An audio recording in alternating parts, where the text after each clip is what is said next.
Bonjour, bonjour, Monsieur Faidi, ça va? Bonjour. On est ravis de vous très bien. recevoir ce matin. Merci infiniment. Ravis d'avoir des nouvelles de notre capitale, mais avec le regard de l'urbaniste et architecte que vous êtes. Alors, je rappelle que vous avez reçu plusieurs consécrations, entre autres le premier prix du président de la République. C'était en 2012. C'est en 2012. Voilà, vous avez été aussi primé, vous avez eu le prix national d'architecture et d'urbanisme la même année. Et bien sûr, vous êtes aussi un expert international qui ont fait appel à l'échelle continentale et dans différents pays du monde. Donc voilà pour votre expertise. Vous faites partie aussi de la mission économique de l'Union africaine. Oui, oui, parmi une vingtaine d'experts internationaux. Absolument. Et donc vous êtes conférencier dans plus de 30 pays et voilà, vous faites partie de la grande aventure urbanistique africaine, j'ai envie de dire. Voilà. Exact. Et puis ça fait peut-être une quinzaine d'années que je parle de l'Algérie, un peu dans le monde, avec une propension très particulière pour le continent, qui est un véritable réveil, et dont nous faisons partie intégrante. Et voilà, on est aussi au cœur d'un certain nombre d'organisations, d'architectes, d'urbanistes, etc. Voilà.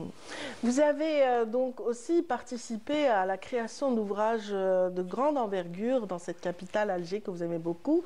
Voilà, vous participez à cette manière de sculpter le nouvel Alger.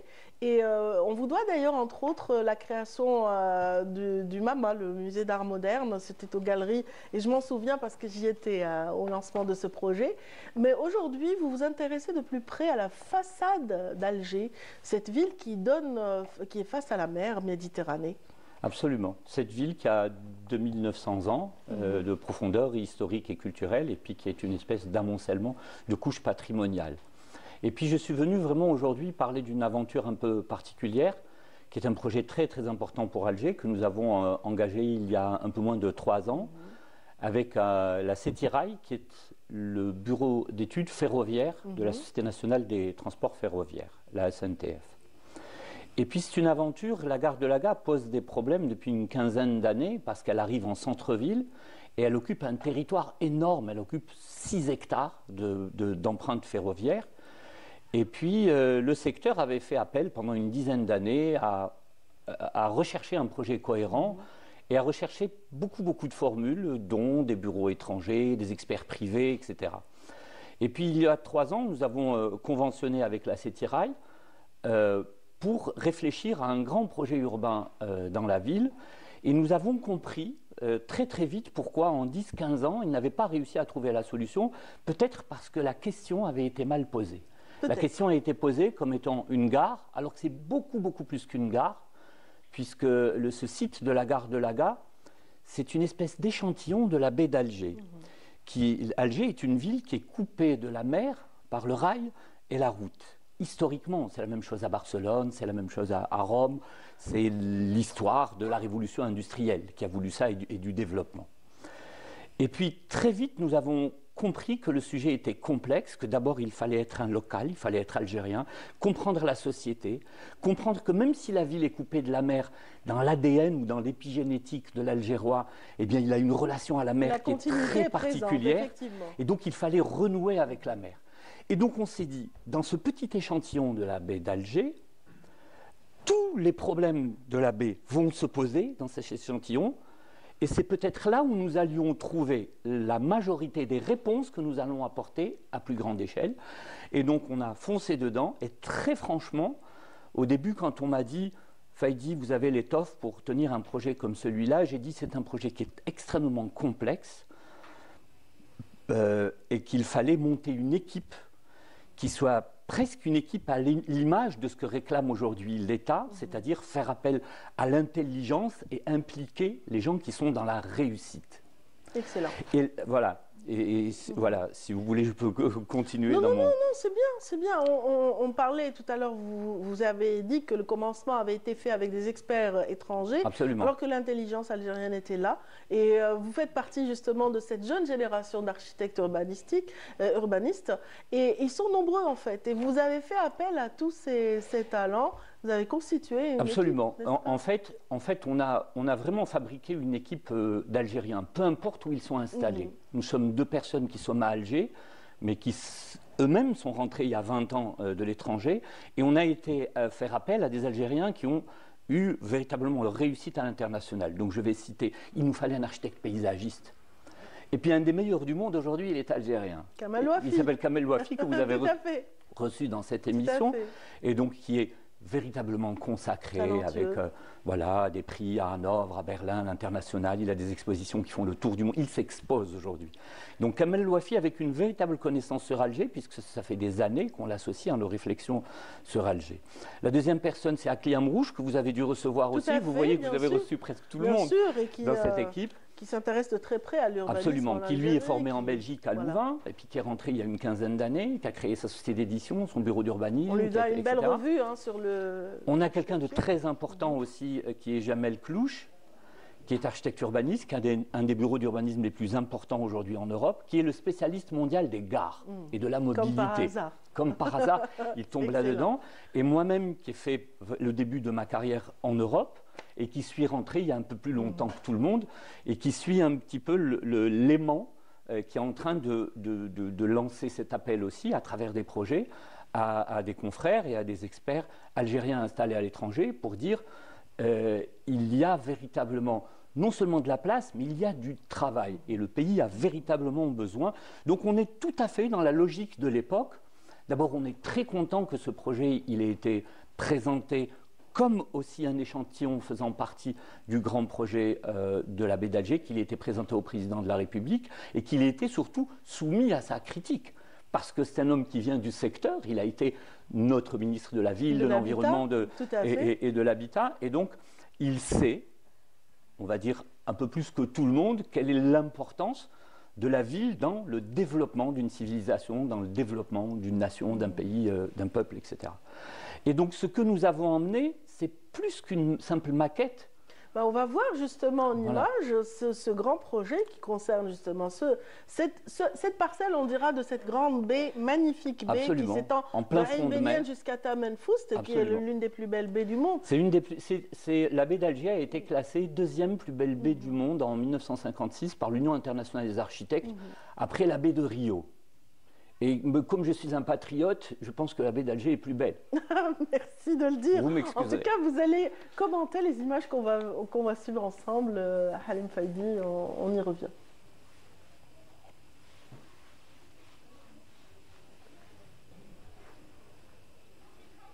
Ah on va commenter en direct. Direct, bon, c'est pas grave. Donc là c'est... En créant une gare étirée, nous répondons à la nécessité d'un regroupement des 4 mobilités, d'un nouveau centre et d'une nouvelle porte pour Alger. Ce projet permettra de soutenir la SNTF dans sa vocation d'ensemblier pour la ville et d'engager des partenariats mixtes avec des promoteurs et investisseurs publics ou privés. Aussi, il donne à la ville d'Alger l'occasion de réaliser une nouvelle porte pour la capitale et s'assurer du raccord définitif entre la ville et la mer, coupé depuis plus d'un siècle par le rail et la route, et dont le salut reviendra en partie par le rail et par la route. C'est également l'occasion pour la wilaya d'Alger de compléter l'aménagement du front de mer, d'accompagner des projets porteurs de richesse et de sens, et de garantir une vitrine contemporaine et compétitive pour le pays. L'association de la City Rail, compétente dans le traitement ferroviaire, et d'experts en matière de ville, particulièrement compétents sur le site d'Alger. Voilà, on a pu voir un petit peu la... Voilà quelques images, mais ce n'est pas tant la réponse physique qui est importante. La réponse physique, évidemment, c'est le fruit de à peu près, si j'associe les 4 personnes qui sont en train de leader cette étude, c'est plus de 150 ans d'expérience cumulée. Et une véritable connaissance d'Alger pour les 4, mais surtout une véritable connaissance de la société algérienne et des mécanismes de montage de projets aujourd'hui en Algérie. Et l'astuce, elle est véritablement dans le mécanisme. Vraiment pour simplifier, imaginez vous avez 60 000 mètres carrés dans le centre d'Alger qui ne servent à rien parce que c'est une empreinte de rail. Et que vous venez là-dessus et vous allez créer une dalle à 12 mètres au-dessus des rails pour laisser passer les flux. Et vous venez de créer 6 hectares de foncier à très très haute valeur ajoutée dans la ville alors qu'il n'existait pas avant. Et une fois que vous avez créé cette dalle, elle devient un foncier, donc elle rentre dans le domaine foncier de l'État, donc elle va générer des taxes, elle va générer de la richesse. Et ensuite, vous allez appeler des promoteurs à investissement sur cette nouvelle dalle, ce qui fait qu'avant de la construire, cette grande, on est un peu dans la logique du parvis de la Défense à Paris, par exemple, hein, où on avait un nœud autoroutier, eh bien, on a créé un foncier supérieur. Et donc, très vite, avant de la construire, vous l'avez déjà préfinancée. Et l'idée, c'est d'utiliser le moins possible les ressources de l'État, les ressources primaires de l'État, de ne pas aller chercher dans le trésor public, qui doit servir à autre chose, et de créer des mécanismes d'autofinancement qui permettent, à partir de la richesse patrimoniale existante, patrimoniale et foncière, créer de la richesse à partager pour tout le monde, et donc du travail véritablement pour tout le monde. Donc, qui viendront étoffer. Donc c'est dans le montage institutionnel que l'opération devient extrêmement complexe, et elle réclame des intelligences particulières et des expertises particulières sur lesquelles nous avons taillé une équipe sur mesure. On est très contents. Puis c'est aussi un appel à la communauté algérienne qui aujourd'hui est en train de réussir, à l'étranger, partout, en Allemagne, au Canada, en Europe, dans les pays arabes, pour dire bah, c'est le moment. Nous, on est rentrés il y a 20 ans, 25 ans, on a fait un peu le travail de débroussaillage, mais c'est le moment pour qu'une génération intermédiaire revienne, participer et partager tout ce qu'elle a acquis, parce qu'elle n'est pas partie vierge d'ici, elle est partie avec un capital. Absolument. Elle a acquis un savoir supplémentaire. On a besoin aujourd'hui de ce savoir supplémentaire des pays développés, mais qu'on le fasse par nous-mêmes parce que nous avons un regard intérieur. On a un regard sur la pratique sociale, on a un regard sur la culture, on a un regard sur le passé de notre ville. Et c'est pour ça que ça n'a pas marché avant avec des étrangers, parce que justement, ils étaient dans des espèces de lecture froide. Et aujourd'hui, on sait très bien que vous ne pouvez pas faire copier-coller. Il y a la spécificité de ce que nous sommes, avec nos défauts et nos qualités. Mais nous les connaissons et nous avons des réponses, y compris par rapport à la complexité. Si vous voulez, juste pour terminer mon propos, ce n'est pas une opération d'architecture où on va sortir un cahier de charge et on va dire « ça y est, on peut construire des immeubles et ça va être comme une maquette ». C'est plus complexe que ça. Ce n'est pas une opération d'urbanisme au sens où on va réfléchir à très grande échelle. C'est un projet urbain. Et un projet urbain, il a cette qualité d'échelle intermédiaire où il faut discuter avec le port, la douane, la ville, les collectivités locales, les services techniques, la wilaya, l'aménagement du territoire, etc., etc.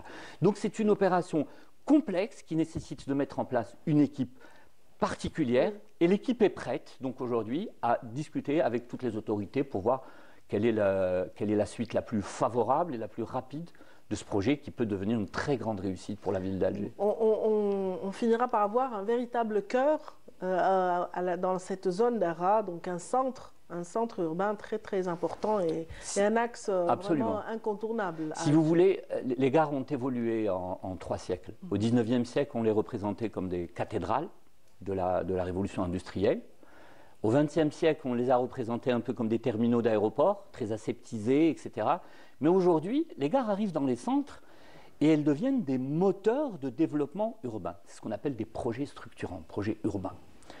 Et en réalité, aujourd'hui, ce sont des centres culturels, ce sont des centres commerciaux et ce sont des centres de qualité. Si aujourd'hui, vous allez en Europe sur la gare, je ne sais pas moi, de Rotterdam ou même en Chine, à Shenzhen, et que vous voulez acheter, par exemple, un habit et vous voulez être sûr que ce n'est pas un fake et que c'est une bonne marque, etc., eh bien vous allez dans une gare parce que c'est devenu des centres commerciaux et des centres de développement. Tous les flux arrivent ici, tous les flux repartent de là. Et nous avons une chance extraordinaire.